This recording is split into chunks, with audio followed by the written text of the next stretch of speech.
Hello, everybody, and welcome to the Thursday edition of Video Clips. And just a couple of announcements that I'll make. One is we're going to continue these Curious About COVID workshops for non-members. Our members get lots of COVID stuff, right? So we're going to continue that free workshop for non-members, and we're doing a lot of them. Like every week there is at least one and sometimes more. So if you go to wellnessforumhealth.com and scroll down to our calendar, you'll be able to see the upcoming Curious About COVID workshops and also some of the other wonderful things that we're doing.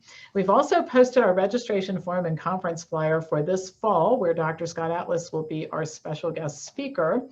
And the new Curious or COVID-25, Lose the COVID-25, and health lessons from COVID-19, those workshops will be posted on the calendar probably today or tomorrow. We're setting the dates for those. You have to be a member to take those, but you get some special offers if you participate in the Curious About COVID sessions. So you might want to do that if you haven't done that already, and then become a member so you can take the Lose the COVID-25 and health lessons from COVID.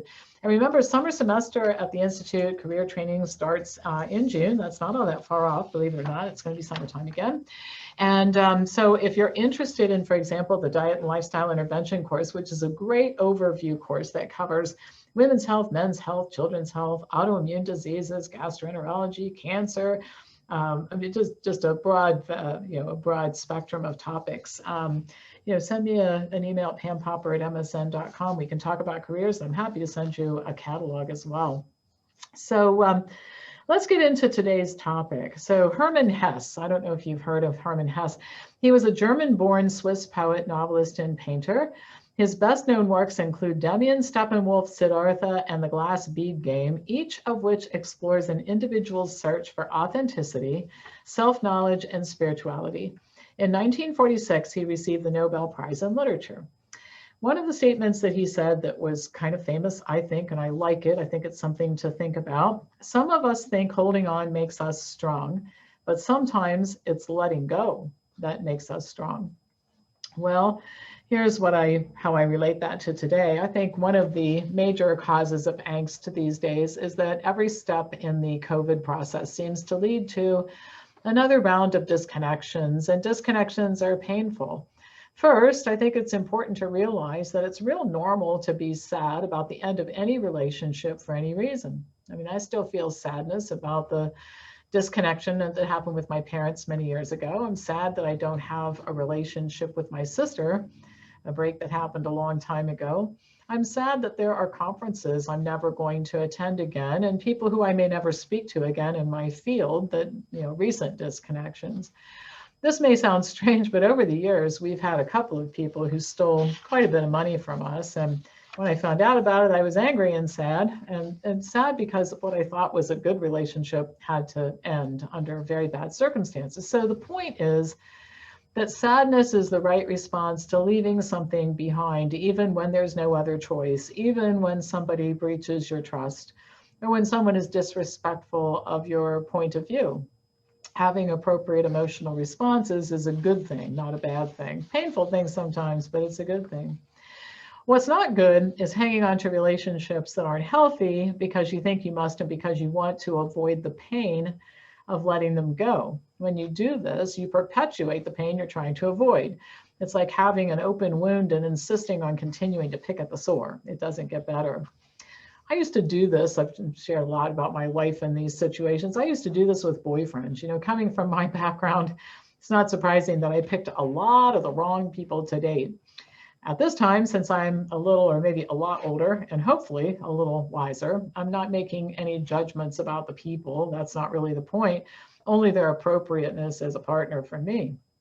I made a series of bad choices, and then when things went predictably bad and wrong, I would dig in my heels, determined to make the relationships work at any cost by making any compromise necessary.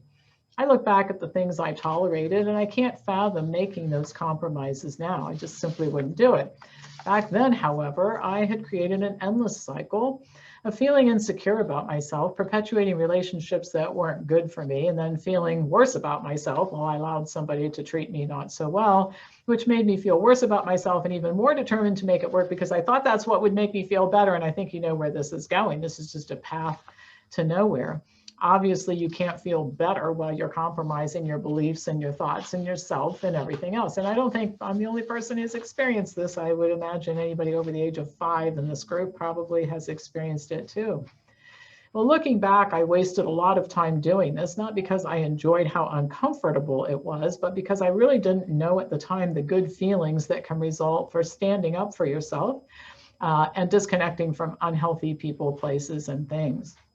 Letting go is the thing that makes you stronger and allows you to do better for yourself. And also, and I think about this a lot more now than I used to become an inspiration to other people. Someplace along the way, I determined that it was important for me on some issues to lead by example. In other words, telling myself and telling others I was strong did not make it so. And it inspired no one, particularly watching my behavior, but demonstrating that I was strong through the actions I took made me feel strong, and it inspired others. So as you contemplate the situations in which you're finding yourself today, think about the example you're setting for your kids or your grandkids or the people you still remain in contact with in your community. Are you setting an example that inspires you or others? Strength and inspiration are not the result of going along to get along, pleasing others for the moment, and doing anything to fit in. Strength and inspiration result from being a principled person who stands for something, or maybe stands for a lot of things, regardless of the immediate consequences. There's a price to be paid for immediate gratification and compromising ourselves for holding on. There's also a price to be paid for letting go, feeling sad and uncomfortable for a time, but that eventually passes, and only you can decide which value proposition works best for you.